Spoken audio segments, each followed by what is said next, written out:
Mùa hè đã chính thức bắt đầu rồi cả nhà mình ơi, nên là Mon quyết định xách vali đi Phan Thiết 2 ngày 2 đêm nạp một chút năng lượng vitamin C cho những ngày nắng đẹp ở phía trước. Mà công nhận nha, có những nơi mình nghe tên rất là quen thuộc luôn, ai cũng đã từng đi ít nhất một lần hoặc là nghe nhắc hoài luôn nè. Nhưng mà nghĩ lại mới thấy á, hình như là mình chưa bao giờ thật sự hiểu nhiều về nơi đó. Mọi người có từng thắc mắc vì sao lại gọi là Phan Thiết không? Nghe rất Việt Nam đúng không nè? Nhưng thật ra cái tên này được cho là bắt nguồn từ tiếng Chăm Cổ. Ngày xưa, vùng này có tên gần với âm là Hamu-li-thit. Sau đó dần được Việt hóa qua thời gian và trở thành cái tên Phan Thiết mà mọi người gọi tới bây giờ nè.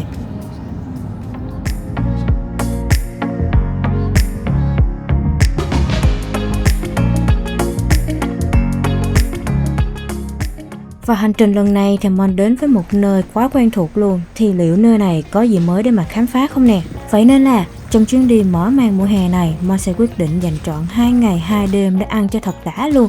Đi cho thật nhiều, tìm vài chỗ đẹp đẹp để mà chill. Và xem thử Phan Thiết bây giờ có gì khiến người ta mê tới như vậy nha. Bà con cô bác mình nhớ xem tới cuối video, vì có một chỗ mà làm Mon kiểu ủa? Phan Thiết giờ có chỗ này luôn hả ta? Và giờ thì cùng Mon bắt đầu chuyến đi này nha.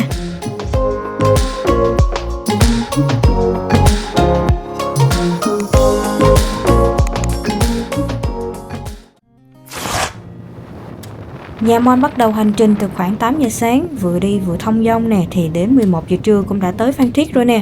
Mà bà con cô bác mình biết rồi đó, đến giờ trưa này thì cái bụng phải no cái đã. Nên là điểm dừng chân đầu tiên của nhà Mon chính là chợ Phan Thiết. Nghe nói đây là một ngôi chợ như là thiên đường ăn uống địa phương, muốn ăn gì đặc trưng gần như cũng có hết á. Ngày hôm nay á, là Mon sẽ đi Phan Thiết, nhưng mà cái địa điểm đầu tiên là Mon sẽ ghé chợ. Tại vì hôm nay là Mon đi từ 8 giờ sáng, bây giờ thì cũng gần 11 giờ trưa rồi, nên là cũng hơi đói. Là nhà Mon sẽ ghé vào chợ để mà xem thêm có món ăn gì không, thì Mon ghé Mon ăn trưa luôn. Rồi sau đó là sẽ quay một vài món ở đây cho mọi người cùng xem thêm nha. Hôm nay thì Mon đi cũng giữa tuần đó, cũng không phải là cao điểm du lịch cho nên là nhìn cũng hơi vắng.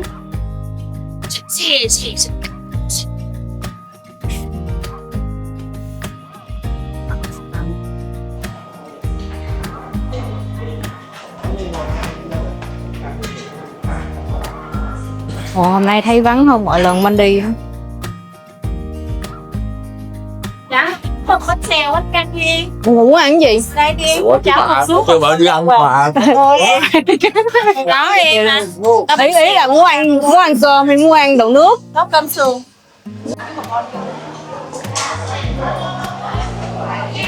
Ở bên phía khu bên này á, thì là Mon chưa có qua ăn lần nào cho nên là bây giờ cũng dạ, nên là cũng muốn đi qua đây thử. Ngồi đây ăn em. Chị ăn em à. Gà bánh canh cháo lòng ngồi ăn. Ngồi đi ăn đi em, cơm gà ngồi đây luôn đi em.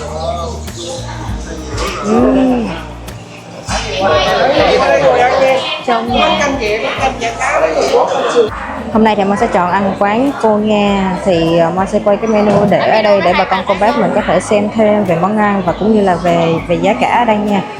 Đây có phở gà, bánh bột lọc, mì quảng, hủ tiếu, nem phần. Ở đây là có bánh canh, chả cá, bún cá thu, cơm gà, cơm sườn nướng. Và có thể là mình cũng kêu thêm những cái bánh quay vạc á, là bánh bột lọc. Thì ngồi đây thì kêu thêm ở quán khác vô đây ăn cũng được đó nha. Mà công nhận nha, vừa bước vô chợ thôi là đã thấy quá trời hàng quán với món ăn để mà lựa luôn nè. Kiểu từ món nước, món bánh, đồ ăn vặt cho tới mấy món no bụng, nhìn quầy nào cũng thấy hấp dẫn hết á.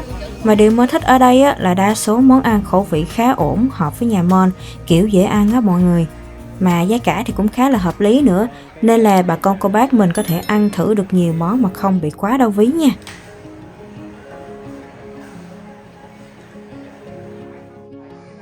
Trưa nay á thì Mon sẽ gọi thử một món khá là quen thuộc ở đây, đó là bún cá thu nè. Nhìn tô bún lên là thấy đầy đặn luôn á. Và trong tô của Mon á thì cá thu được nguyên một miếng đuôi to luôn nè mọi người.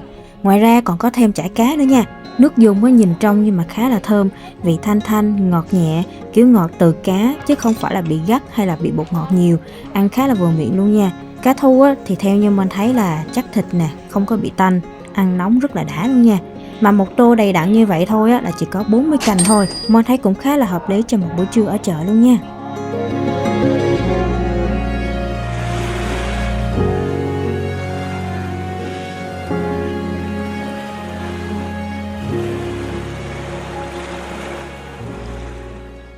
Ăn uống nơi đây xong rồi thì nhà Mon sẽ đi check-in home nha. Lần này thì Mon lại chọn Emerald Homestay, kiểu này là chỗ quen luôn nha. Thật ra đây không phải là lần đầu tiên Mon ở đây đâu, mà Mon quay lại là vì home này khá thân thiện với thú cưng á. Đợt này thì nhà Mon có đem theo 2 bà nhỏ nữa, nên lúc là tìm chỗ ở cũng ưu tiên mấy nơi pet friendly một chút xíu để mấy bé được thoải mái. Mà nghe nói á, là lần này home có vài thay đổi nhỏ, nên là Mon cũng khá là tò mò xem trải nghiệm có khác gì so với lần trước không nha. Sau khi mà mình đi ăn ở chợ Phan Thiết xong rồi thì bây giờ cũng đã đến giờ mà mình check in phòng. Thì mình sẽ đến home để mà check in luôn. Thì đây là cái home Emerald Beach, mình đã từng ở đây rồi. Mọi người cũng có thể xem lại video cũ ha. Nhưng mà lần này thì mình quay trở lại. Thì bên home cũng đã mở rộng ra, có thêm những cái dãy phòng bên này. Và mình chọn home này là tại vì home có chính sách là cho thú cưng vào á mọi người. Và nhà Mon là có đem theo 2 bé nhỏ. Đây. Hôm mới mở rộng cả phía bên này nữa. Và cái không gian hôm nó cũng khá là thoải mái, kiểu gió biển này kia luôn nè. Có hồ bơi, có biển ở ngoài đó nữa.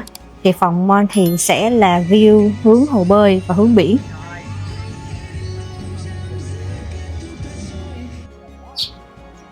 Đây ở phía bên này thì sẽ có hồ bơi. Hồ bơi này thì mình thấy mực nước cũng không có quá sâu đâu, kiểu cho em bé xuống chơi được luôn nha. Ở ngoài kia là phía biển nè. Đó. Đợt này Mon quay trở lại á, thì biển biển có rác nhiều hơn. Kiểu giống như rác ở đây không phải là do rác của Home đâu nha, mà rác từ những chỗ khác bị trôi dạt vào đây á. Hồi trước á, thì Mon tới đây là biển rất là đẹp luôn, không có bị rác nhiều như vậy đâu. Tiếc ghê ha. Hồi đó đây là biển tắm được luôn mà cát trắng mịn lắm kìa. Mà mới có 1 năm quay lại thôi thì thấy biển như vậy thấy cũng tiếc lắm mọi người. Và bây giờ thì Mon sẽ vô phòng của Mon để quay cho bà con cô bác mình cùng xem cái căn phòng nha. Thì phòng Mon book là có giá là 850 cho một đêm. Và phòng view biển, view hồ bơi nha. Hồi trước thì view biển đẹp lắm, mà bây giờ biển không có được sạch á, là rác bị trôi dạt vào đây á, cho nên là cũng hơi tiếc. Ở phía bên này thì cũng sẽ có cái phòng toilet theo kiểu giống như là giếng trời ngoài trời vậy này. Ở dưới này là sẽ có bồn tắm.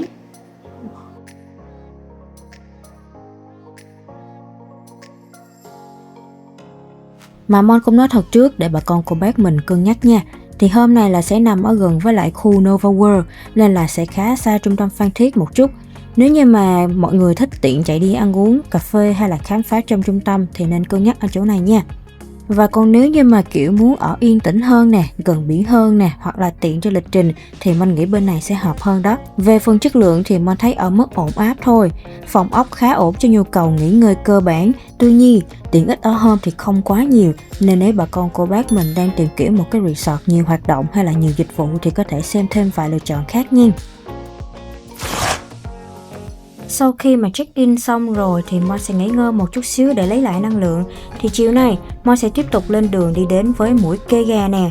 Mon thấy đây là một nơi đáng để ghé thử khi mà tới Phan Thiết nha. Nổi tiếng với lại view biển rộng nè, thoáng và chiếc hải đăng Kê Gà nhìn rất là đặc trưng luôn.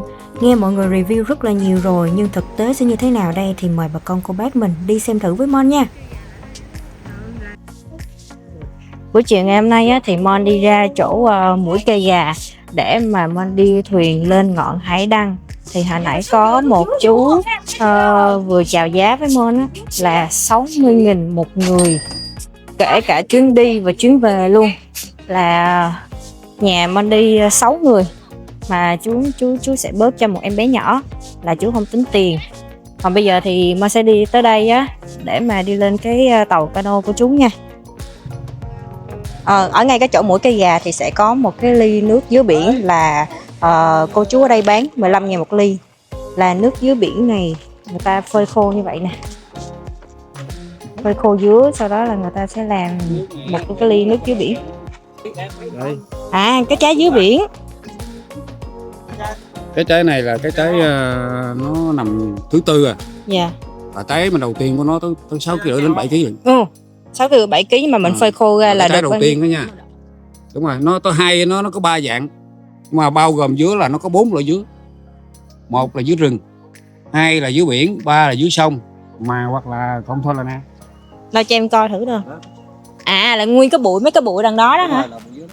Dạ. Hồi nãy chú nói là nó có công dụng cho gan này kia hả? Cái này á, công dụng chính của nó là bao gồm là nó là sỏi, khắc tinh của các loại sỏi. À. Đó. Sỏi bàng quang, sỏi thận, sạn thận đồ này nọ. Còn nó thứ hai nữa là dạng như là nó bao gồm là mát gan. Dạ. Gan, vàng da, vàng mắt đồ này nọ là nó. Vậy cũng tốt hả chú? Nói chung là uống cái trái này nó chỉ có cái này bao lâu thì nó mới lên được cái trái vậy? Cái trái này á là nếu mà nói theo mà nó hơn phụ nữ. Dạ. Người ta là phụ nữ là 9 tháng 10 ngày, chứ còn nó là đúng 1 năm chứ một lần. Khi mà nó ra một cái trái giống như nãy anh nói á, là một cái trái đầu tiên á, mà cái trái này nó đang chín rồi đúng không? Là nó sẽ ra một cái trái nhỏ như vậy. Là bắt đầu là chín như vậy, chín nổi thêm miếng nữa là người ta sẽ bẻ, bắt đầu cái trái này nó tới 12 tháng sau nó mới chín nữa. Đến nữa. Vậy làm giống như 1 năm có 1 mùa thôi hả? Nói chung là nó liên. Dạ. Nó liên tục. Dạ. Dạ rồi, cảm ơn chú. Ở Sài Gòn không? Sài Gòn thì chưa có đâu mà. À. Sài Gòn chưa có đâu. Thì có gì liên hệ anh. Dạ. Chứ nó có anh có. Vậy anh cho anh đọc luôn số điện thoại. Số điện thoại của anh. Dạ, để cho số điện thoại của anh là 038 9506 592. Dạ. Ở Ngọc Can, ở bờ biển Cây Gà. À, Lộc Can đúng không? Can thôi. Lộc Can, dạ. Can Cây Gà, Can Cây Gà. Dạ rồi, dạ. Cảm ơn chú nhiều nha. Đúng rồi, địa điểm của anh bán là biển Đá Bàn. Dạ rồi, dạ con cảm ơn. Cái đường này là mình bắt đầu đi xuống cái bến thuyền của chú nè. Mà thấy đường đá vậy đẹp quá à. Đá biển cát. Hồi trước mình có đi mũi Cây Gà rồi nhưng mà không có đi qua bên đảo, bên cái ngọn hải đăng. Bây giờ là sẽ đi tàu qua bên đó luôn. Wow, đẹp quá. Tao quăng Mocha ra biển đi. Quăng Mocha ra biển đi. Ấn tượng đầu tiên của Mon chắc là cảm giác ở đây khá là thoáng và yên bình luôn á. Kiểu như là biển rộng nè, gió nhiều, nhìn đâu cũng thấy rất là chill nữa. Và theo như là Mon tìm hiểu thì nơi này nổi tiếng nhất là chắc là chiếc hải đăng Cây Gà ở phía xa xa kia kìa. Mà ít ai biết là ngọn hải đăng này đã có tuổi đời hơn 120 năm rồi đó, được người Pháp xây dựng từ tận cuối những năm 1800 luôn. Và đây cũng được xem là ngọn hải đăng cổ nhất, đồng thời cũng là một trong những ngọn hải đăng cao nhất ở Việt Nam nữa. Nghe nói là muốn leo lên tới đỉnh hải đăng á, thì phải đi gần 200 bậc thang xoắn ốc luôn á. Cardio nhẹ nhẹ cho ai thích ngắm view từ trên cao nha. Mà Mon thấy cái hay ở mũi Cây Gà đó là cái vibe ở đây khác với nhiều chỗ biển ở Phan Thiết nè. Không quá đông đúc, cũng không quá ồn ào, kiểu vẫn còn giữ được cái cảm giác hoang sơ một chút xíu. À, với lại là Mon mới biết thêm một cái điều thú vị nữa nè. Nghe nói là Cây Gà xuất phát từ việc mũi đất ở đây nhìn từ xa giống hình đầu con gà vậy á. Không biết là mọi người có thấy giống như vậy không ha? Mà thôi bây giờ để Mon đi khám phá thử xem ngoài chiếc hải đăng nổi tiếng ra thì chỗ này còn có gì hay ho nữa nha.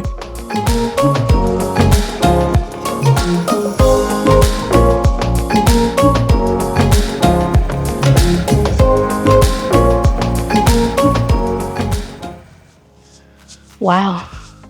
Ngọn hải đăng mà khi mà nhìn gần á thấy đẹp lắm luôn á, đẹp hùng vĩ lắm luôn á mọi người. Hồi trước á Mon đi là chỉ nhìn xa xa thôi.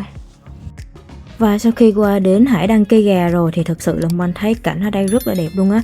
Kiểu không gian rất thoáng nè, biển rộng, nhiều bãi đá lớn với lại vibe khá là yên bình nữa. Nếu cô chú anh chị nào mà thích kiểu chụp ảnh nghệ thuật, sống ảo nhẹ nhẹ hoặc là đơn giản chỉ muốn tìm một nơi thư giãn, ngắm biển cho thoải mái đầu óc thì Mon thấy có thể thử đi thuyền qua đây để mà trải nghiệm nha.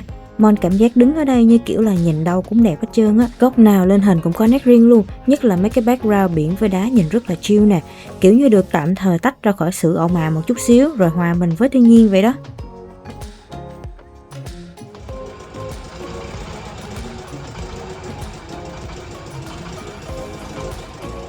Trải nghiệm đi thuyền qua bên ngọn Hải Đăng mà giờ về lại bến đảo là lội biển đi về lại.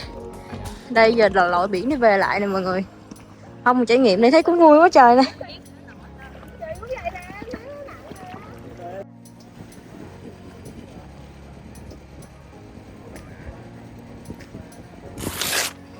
Và tối nay thì nhà Mon quyết định đi ăn hải sản Thuận Phát nè.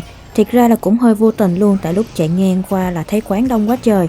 Không biết trải nghiệm thực tế sẽ như thế nào, món ăn có hợp khẩu vị không thì Mon sẽ ăn thử trước rồi review thật lòng lại cho bà con cô bác mình nha. Và bây giờ thì Mon sẽ quay cái menu để cho bà con cô bác mình cùng xem và tham khảo thêm về các món ăn ở đây cũng như là giá cả như thế nào nha. Ở đây thì cũng sẽ có gỏi cá mai nè, gỏi tôm, gỏi cá khô trộn xoài. Ngoài cái menu có chữ ra thì menu cũng sẽ có hình luôn nha. Đó, quán Mon ăn là quán Thuận Phát. Quán Thuận Phát. Quán này là vô tình là đi ngang qua thấy đông nên là tấp vào. Cho nên là Mon sẽ trải nghiệm ở đây như thế nào rồi chia sẻ lại cho bà con cô bác mình cùng xem thêm nha. Đó, ở đây là có rất là nhiều món đa dạng luôn, rất là nhiều luôn. Cái gì? Đó, mực hấp lò, mực chưng hấp. Mang nhiều lắm. Tôm, mực, ớt, lương, ớt xào lăng, tôm hùm nướng, có ốc nè. Cái cuốn menu rất là dày luôn. Cháo hàu, cháo cá bớp. Menu này còn có tiếng Anh nữa mọi người. Gì đó? Thôi lật hoài thấy không hết cuốn menu luôn á mọi người. Cá bả trầu, cá trầu khô. Wow, lẩu thì tầm là 345 cho đến là gần 600.000, 595.000. Có cơm nè. Thì lật hoài không hết cuốn menu luôn. Quá trời món rồi.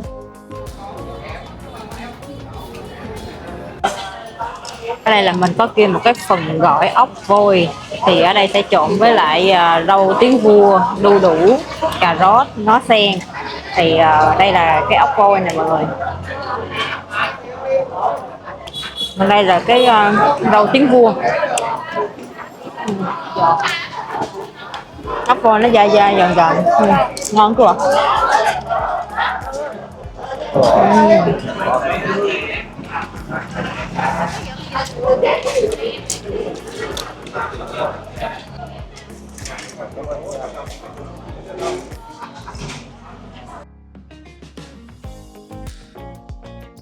Món tiếp theo là món ốc hương sốt trứng muối. Ở đây thì theo khẩu vị của nhà Mon thấy là khá ổn luôn nha. Ốc thì tươi nè, thịt chắc không bị tanh, và phần sốt trứng muối thì béo béo mặn mặn vừa phải thôi, kiểu áo lên từng con ốc nên là ăn khá là cuốn luôn nha. Nhà Mon thấy vị nêm nếm rất là vừa miệng, không quá bị ngấy nha.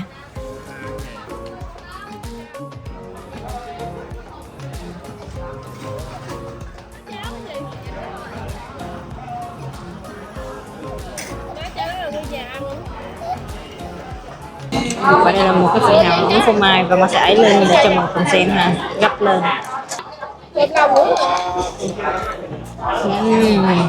Phô mai Phô mai ngon quá. Nào cũng tươi nữa.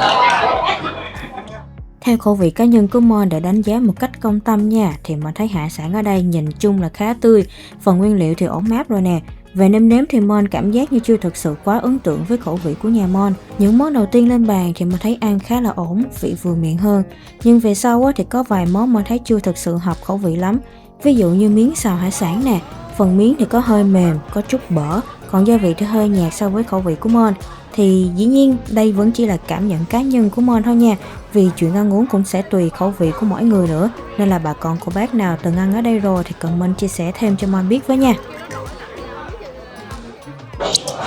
Mon có phim một phần kho quẹt, nhưng mà trong cái trí tưởng tượng của Mon á là kho quẹt sẽ nằm trong một cái thố và có tấp mỡ. Thì một phần ở đây là cũng 80 mấy ngàn rồi mọi người, có một dĩa rau 85 ngàn rồi, với lại một dĩa rau. Nhưng mà khi mà nhân viên đem lên để đến đây này là cái này là kho quẹt, nhưng mà nhìn kiểu không thấy đáng á mọi người, kiểu thất vọng lắm luôn á. Tự nhiên cái này chỉ có là mắm đường với lại quá trời tỏi trong này, rồi tiêu ớt. Cái này mình bắt nghêu hả cô? Chăn được hết. Ủa con này để trái cơm ăn hả? Bán cho người lên mua tôm hùm. À, trái cơm hùm ăn. Ủa là mình đi cào buổi tối với luôn hả cô? Cực quá ha.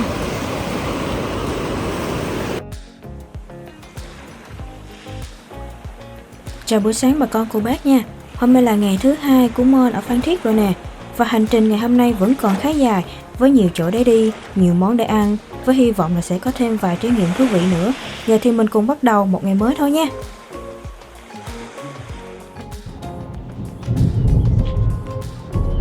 Và bây giờ là sáng hôm nay thì Mon sẽ đi ăn, vô trung tâm Phan Thiết ăn. Thì Mon có search được một cái chỗ này, là thấy ở trên Google đánh giá cũng ok lắm, mà nghe nói là chỗ này cũng là dân địa phương ăn đó mọi người, là cái quán bánh canh cô Xí.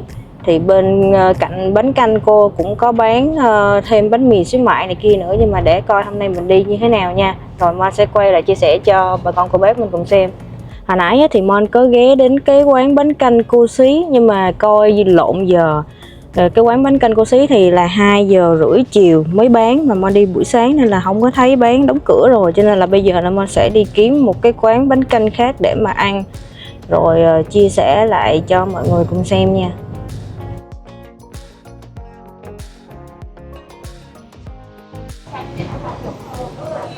Và sáng ngày hôm nay thì Mon sẽ ăn cái chỗ bánh canh chả cá với lại giò cô Dung này nha mọi người. Một cái quán địa phương bình dân thôi. Cô ở đây mình bán bao nhiêu một tô cô? 25 ngàn, 25 có ngàn. 40 ngàn cũng có. Nói chung là giò không á là bán 30. Dạ. Mà bỏ chả rồi vô lòng tôi giò chả 40. Dạ. Còn mà ai muốn ăn chả nhiều thì tô 30 cũng có, 20 cũng có, 25 cũng có. Dạ. Như vậy cô bán gì là 25 ngàn nè. À, tô 25 ngàn mà nhiều vậy cô? Đó cô bán gì là 25 nè. Dạ. Còn mấy cái người bán rồi chị tới rồi ta biểu bán 20 thì cũng bán 20. Dạ. Nói chung là chị bán Tùy giá là mình kêu đúng không cô? tùy theo, nói chung là tùy theo người ăn á. Dạ. Các ăn như thì bán nhiêu. Rồi con cảm ơn cô, đây con vô con kêu. Dạ. Bữa sáng nay thì Mon ghé ăn thử bánh canh chả cá ở một quán nhỏ địa phương. Mon gọi một tô 25.000 thôi, nhìn đơn giản như vậy mà ăn cũng khá là no luôn nha. Về phần khẩu vị thì cá nhân Mon thấy nước dùng hơi thiên về vị ngọt một chút xíu, nhưng mà sau khi cho thêm một tí nước mắm ớt vào thì vị lại cạn cân bằng hơn, kiểu hài hòa mà đậm đà hơn hẳn luôn đó. Nhìn chung với mức giá như vậy thì Mon thấy là một lựa chọn rất là ổn cho bữa sáng nha. Địa điểm tiếp theo trong ngày hôm nay thì Mon sẽ ghé tới Điện Gió Đại Phong nè. Và dạo gần đây cũng được nhiều người ghé check in lắm. Điều làm Mon thích ở đây đó là cái cảm giác rất Phan Thiết luôn đó. Kiểu một bên là đồi cát, nắng và gió, còn một bên là những trụ điện gió khổng lồ đứng giữa trời nhìn rất là ấn tượng luôn. À, mà Mon biết một điều cũng hay nữa nè. Bình Thuận được xem là một trong những nơi có nguồn gió mạnh và ổn định nhất Việt Nam, nên là mới có nhiều cánh đồng điện gió như vậy. Riêng khu điện gió Đại Phong này tuy không quá lớn như một vài nơi khác ở Bình Thuận, nhưng bù lại là đường đi khá dễ, lên hình cũng rất là xinh luôn nha. Đi được một đoạn thì Mon thấy có một cái hay ghê luôn nè. Không biết mọi người thấy sao chứ Mon nhìn con đường này thì Mon cảm giác nó vừa chút vibe miền Tây mà đâu đó vẫn rất là Bình Thuận luôn á. Kiểu mang một cái cảm giác nhiệt đới tropical, và đặc biệt là hai bên đường toàn những hàng dừa, nhìn vừa chill vừa có cảm giác rất là mùa hè luôn nha. Mon có tìm hiểu thêm là Bình Thuận được xem như là một trong những thủ phủ điện gió ở Việt Nam luôn nè. Do khu vực này có nắng chiều, gió mạnh và ổn định quanh năm nên là rất phù hợp để phát triển điện gió ở đây. Và Đại Phong cũng là một trong những khu điện gió nổi bật ở đây luôn. Nhìn mấy cánh quạt gió ngoài đời thật sự rất là to, rất là bự luôn á.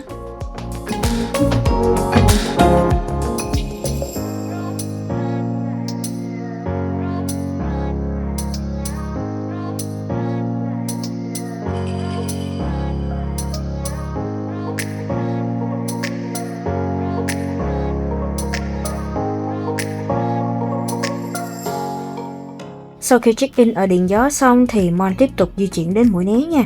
Nhắc tới Mũi Né thì chắc nhiều người sẽ nghĩ ngay tới biển với những cái resort đúng không nè? Nhưng thật ra nơi này từng là một làng chài ven biển nhỏ, rồi dần dần trở thành điểm du lịch nổi tiếng của Bình Thuận như bây giờ đó. Với lại Mon cũng biết thêm một điều cũng hay nè. Cái tên Mũi Né được cho là bắt nguồn từ việc ngư dân ngày xưa thường đưa tàu thuyền vào đây để mà né gió tránh bão, nên là bây giờ mới có cái tên Mũi Né như vậy. Mà công nhận vibe ở đây rất là riêng luôn nha. Kiểu nắng nhiều, gió nhiều, nhìn đâu cũng rất là đặc trưng của Bình Thuận. Và điểm dừng chân tiếp theo của Mon sẽ là một quán cà phê ở Mũi Né. Quán này thì có thiết kế cũng lạ lắm, nhưng lại rất hợp với lại quang cảnh ở đây. Cảm giác như được hòa vào cái nắng, cái gió của Bình Thuận vậy đó. Giờ thì cùng Mon ghé thử xem có gì thú vị nha.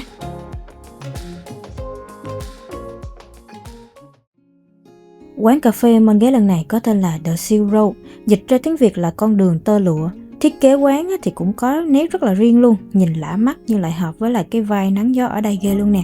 Giờ thì mời bà con cô bác mình đi vào trong tham quan cùng với Mon nha.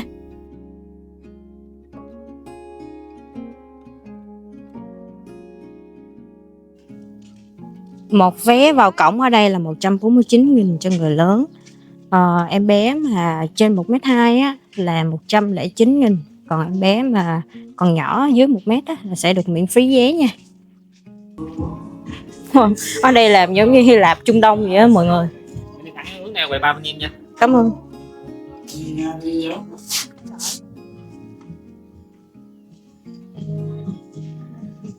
Wow. Ở đây thì có những cái túp lều nè, mình ngồi uống cà phê ở đây. Nếu mà nắng quá thì buông cái màn xuống.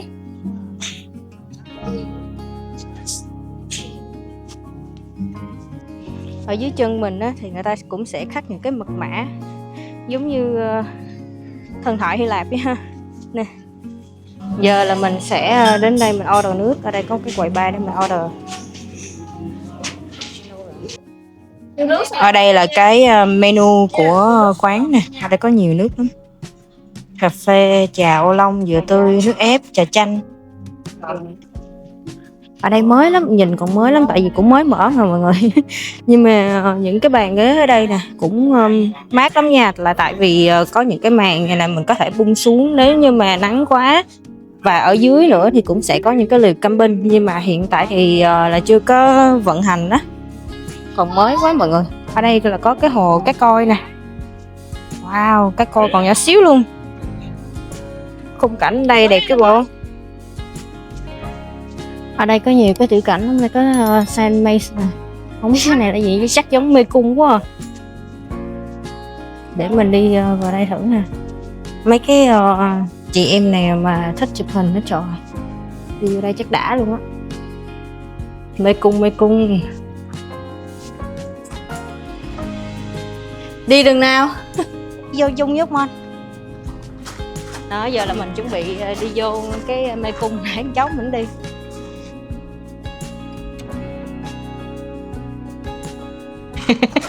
Cháu mình nó khoái cái này, nãy giờ nó đi khám phá trong này rồi nó dẫn cái đường là ra chưa, là nãy giờ ra chưa, thấy nó cười chắc nó xạo quá ông ơi. Đường này đường cục mà thấy không, rõ ràng không, thấy nó xạo chưa.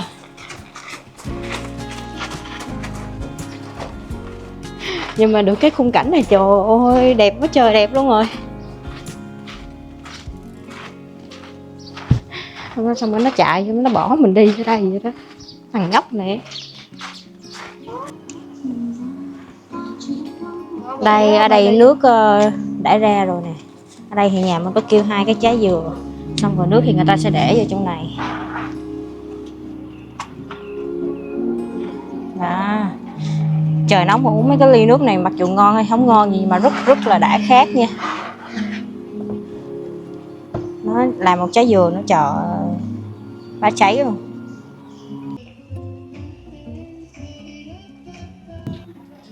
Mình có gọi một ly trà tắc Thái xanh này mọi người.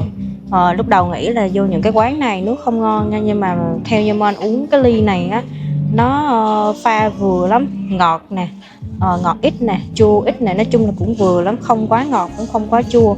Mà uống trong một cái thời tiết nắng nóng như vậy thật sự là rất là đã khát luôn nha.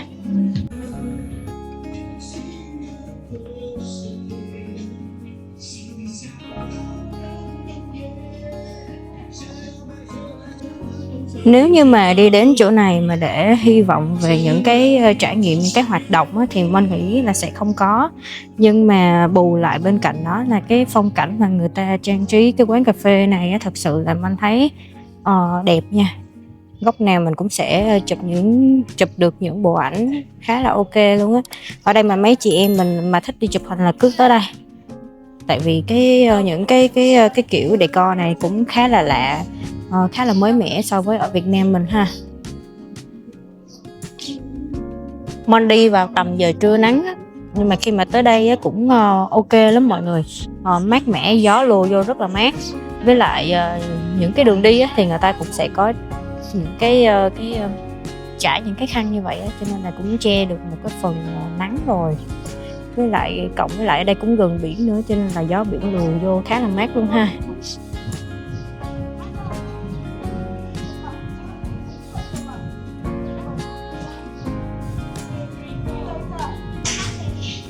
Cháu mình nó vô đây nó khoái. Nãy giờ đi khám phá tùm lum tà la. Còn ở phía bên này á, thì người ta sẽ làm một cái tiểu cảnh giả đá, giả cát á. Cái kiểu này mà mọi người ai ở Nevada hoặc là Las Vegas á, là sẽ biết cái này người ta gọi là thung lũng lửa. Đúng rồi, Mon nhớ rồi, cái thung lũng lửa ở Nevada ha. Ở Nevada thì có thung lũng lửa là giống như vậy luôn nè.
Và sau một buổi sáng chạy lanh quanh khám phá thì tới giờ nạp năng lượng tiếp rồi nè. Trưa nay thì nhà Mon sẽ ghé ăn ở một quán cơm gà mà được một vài bà con cô bác xem kênh của Mon giới thiệu đó nha. Thiệt ra thì Mon rất thích những kiểu recommend như vậy này, vì nhiều khi quán local ngon là do chính người xem chỉ cho mình á. Không biết thực tế sẽ như thế nào, có hợp khẩu vị với nhà Mon không thì giờ mình ghé thử nha. Trưa hôm nay thì Mon sẽ ăn một cái quán cơm gà cô Liễu. Thì cái quán này là do khán giả coi trên kênh của Mon á là recommend đi ăn quán này, cho nên là ngày hôm nay thì Mon sẽ ghé quán cơm gà này để mà ăn và chia sẻ lại cho bà con cô bác mình cùng xem thêm nha.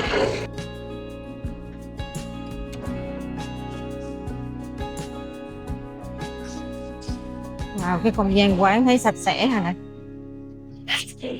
rộng rãi thoáng mát luôn đó.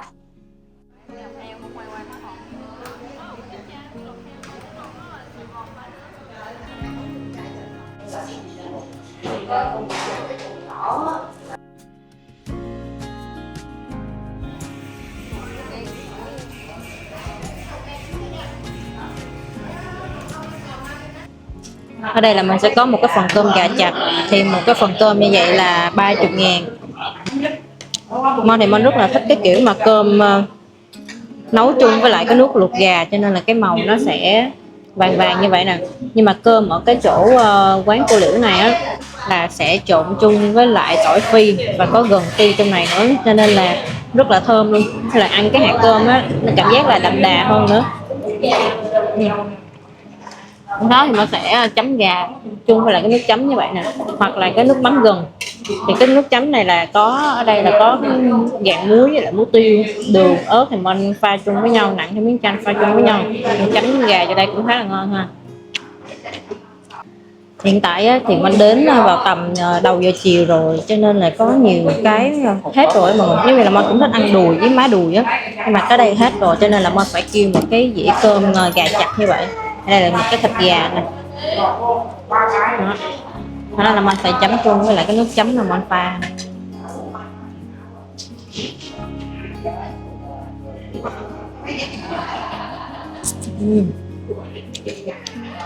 Gà mềm nha, gà mềm không có bị khô.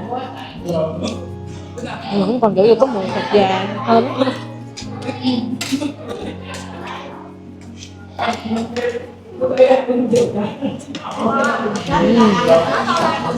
Cái chỗ là cơm nó không phải cần chan với cái mắm dầu luôn mà cũng thấy vừa rồi. Mình cũng có kêu một cái dĩa lòng gà thêm nè. Đó. Chấm với lại cái nước này nữa.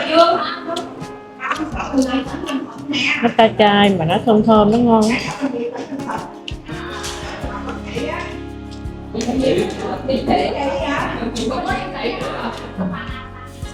Theo cảm nhận riêng của Mon thì quán cơm này thật sự rất là ngon luôn đó mọi người.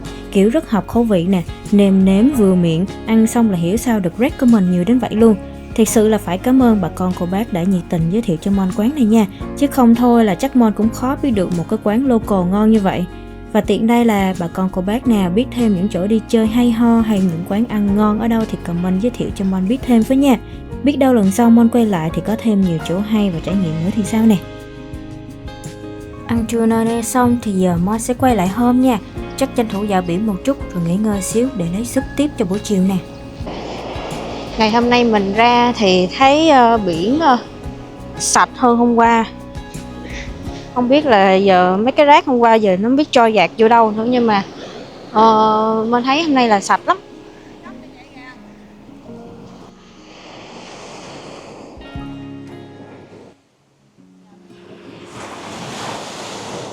Và hôm nay khi mà mình ra biển á, thì biển trước cái chỗ homestay của mình á, là mình thấy có vẻ là hôm nay sạch hơn. Ngày hôm qua lúc mà mình xuống mình nhìn biển hết hồn, trời sao mà rác dữ vậy. Mà không biết hôm nay là rác trôi đi đâu hoặc là như thế nào á, mà thấy hôm nay đỡ rác rất là nhiều, mà biển nhìn cũng sạch sẽ lắm. Tại vì mình nhớ là năm ngoái mình đã từng đi ở đây rồi, cho nên là mình thấy chỗ này biển sạch đẹp nè, nên là mình mới quyết định là book ở lại quay lại lần 2. Cái bà chó nhỏ mình nè, nó ra cái biển là chạy lon ton vậy. Bà này là bà tiểu thư, bà không thích tắm biển. Có bà mập này nè đó, bà mập này là bà khoái tắm biển lắm, mà tại vì tắm xong cái lên phải tắm lại lông lá này kia cực quá mà không có cho tắm đó. Giờ hai con tung tăng. Sóc à, Sóc ơi, Sóc à. Bây giờ là cũng 3 giờ chiều rồi, cho nên là mình ra đây để cho mấy đứa nhỏ chơi biển luôn. Cho cháu mình với lại cho hai mắm thúi này ra chơi biển vui lắm. Ôi, chiều nay biển thủy chiều lên nhiều quá. Định chiều mà nước rút xíu là bắt công tích, mà ra thấy biển càng ngày càng lên luôn.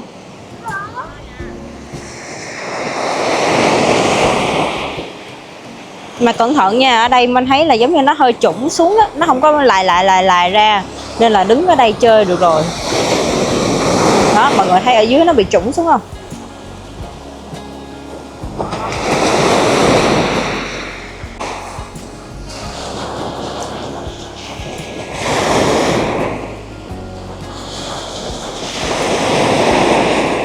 Cháu mình nó lụm cát dưới này xong nó thảy ra biển, nó kêu cho cá ăn. Tính ra là chiều nay nhà Mon định ghé dốc Hoàng Hôn để mà check in nè, nhưng mà giờ tới hơi muộn một chút nên là mặt trời cũng lặn mất tiêu luôn rồi. Dù không kịp ngắm hoàng hôn như dự tính, nhưng mình thấy nơi này vẫn có một vẻ đẹp rất riêng khi mà đêm xuống nè. Kiểu không khí mát hơn, nhìn xa xa ánh đèn lên cũng chill ghê luôn á. Đôi khi đi du lịch cũng vậy ha, không phải lúc nào mọi thứ cũng đúng như là kế hoạch, nhưng lại vô tình có thêm một trải nghiệm khác thú vị hơn nè.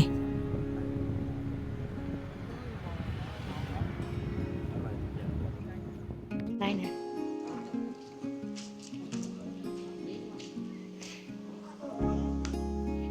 Tối hôm nay á, thì Mon lại đi đến dốc Hoàng Hôn nha. Hôm nay đi á, thì hơi trễ một chút xíu, cho nên là mặt trời xuống mất tiêu luôn rồi. Nhưng mà đi giờ này thì cũng có cái đẹp của nó ha, giống như là cái bầu trời này nhìn màu xanh lắm luôn. Và từ đằng xa kia có ẩn màu vàng của ánh mặt trời á.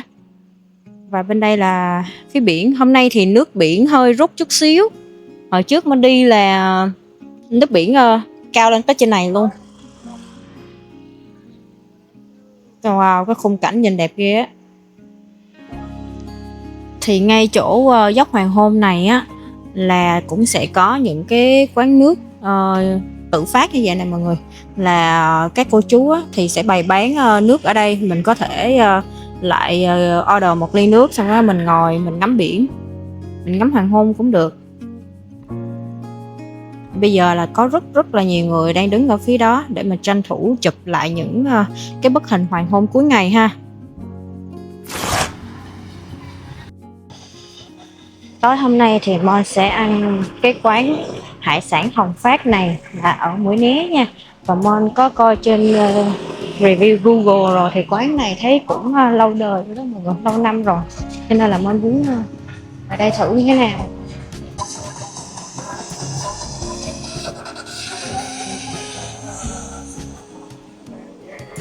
Wow, không gian quán thấy cũng rộng lắm nha. Và quán này là nó nằm ngay sát cái biển luôn á. Mà buổi tối rồi thì mình không có thấy biển á.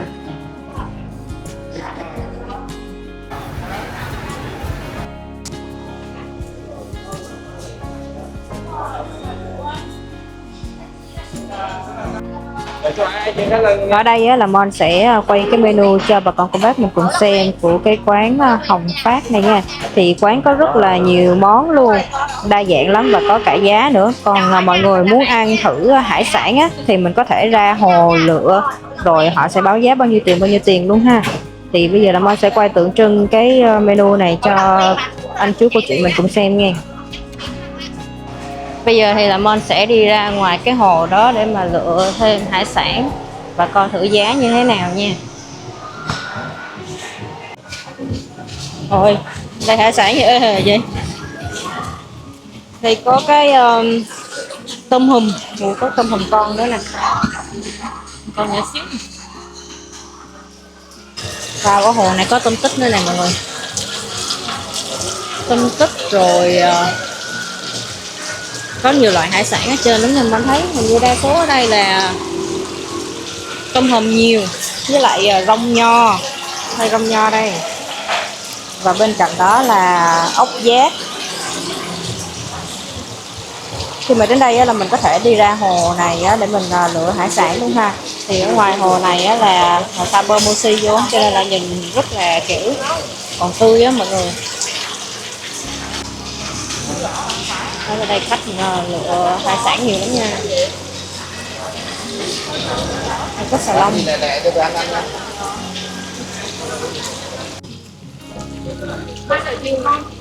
Cái này ốc gai hả?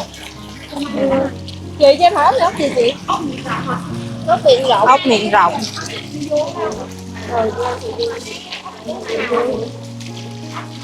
Tỏi nè, sầu dương, Này là ốc miệng rộng nè. Ui sao nó dính chùm vậy? con gà cũng dính nha. Nó dính chùm hết trơn rồi. Nè. Ui, kéo lên luôn.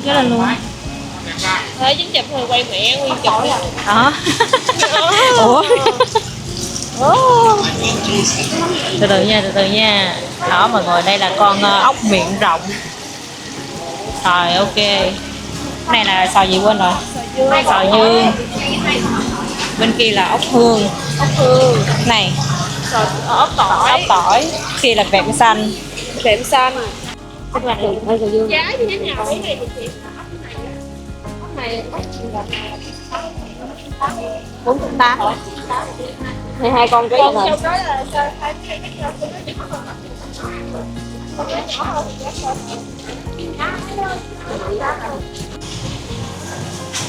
Cái nào 280?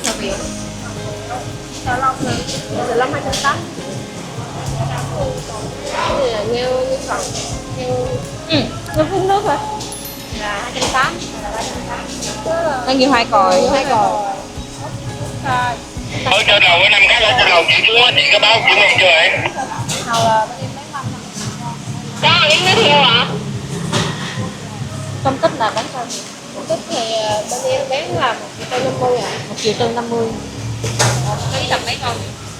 Ký tầm Cái gì? 7-8 con.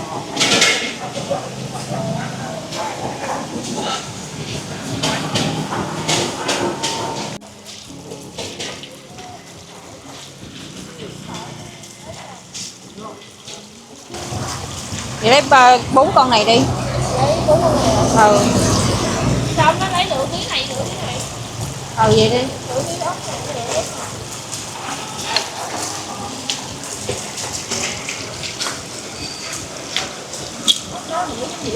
Đúng rồi, nước mắm nhuyễn. Cái con lớn, con nhỏ.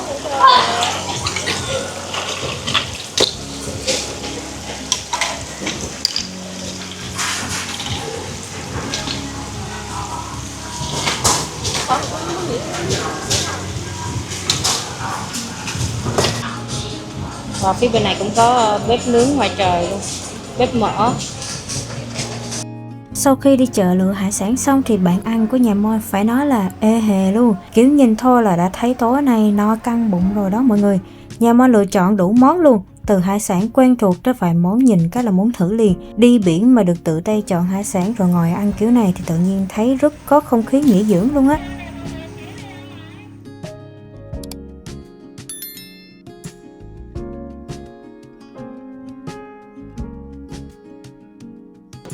Và gói hải sản ở đây á, là sẽ có xoài nè, có ngó sen, có hành tây, còn những cái rau thơm. Thì ở đây có tôm nữa nè.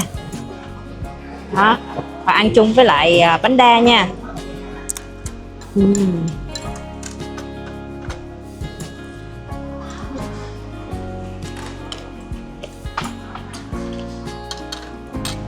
Cũng ngon lắm mọi người.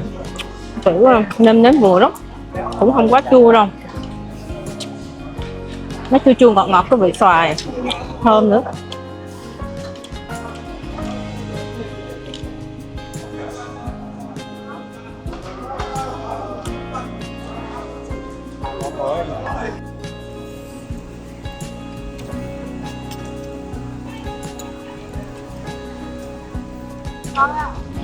Ở đây thì mình sẽ có một cái món mì xào ốc giác.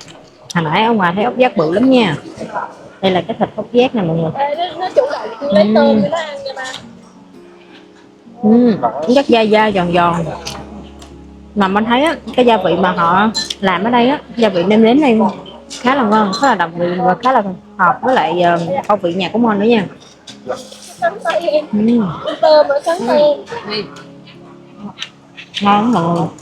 Ăn một cái hải sản tươi á là mình biết Nè, liền đứa luôn. dễ này qua chơi tao cắt luôn.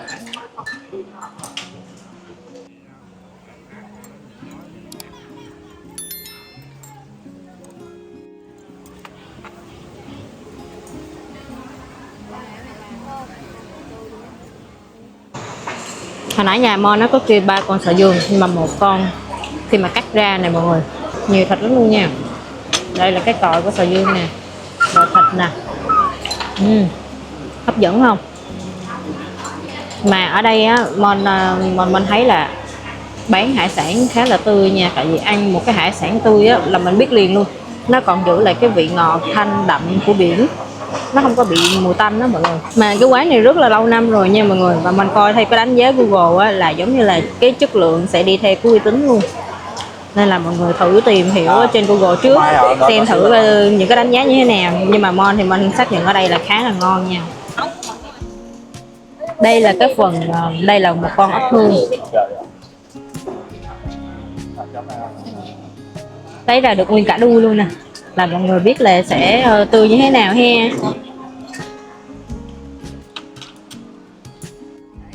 Về phần đồ ăn tối nay thì theo khẩu vị riêng của Mon nha.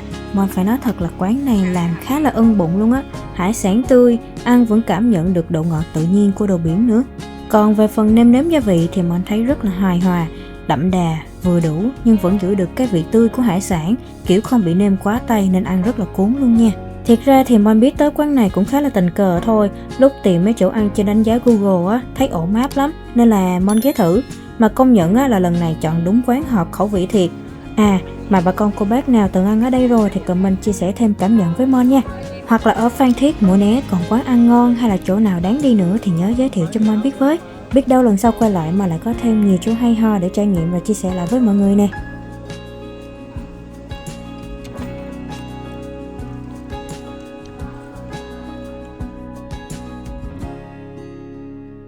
Vậy là hành trình 2 ngày 2 đêm ở Phan Thiết, Mũi Né của nhà Mon cũng tạm khép lại rồi nè.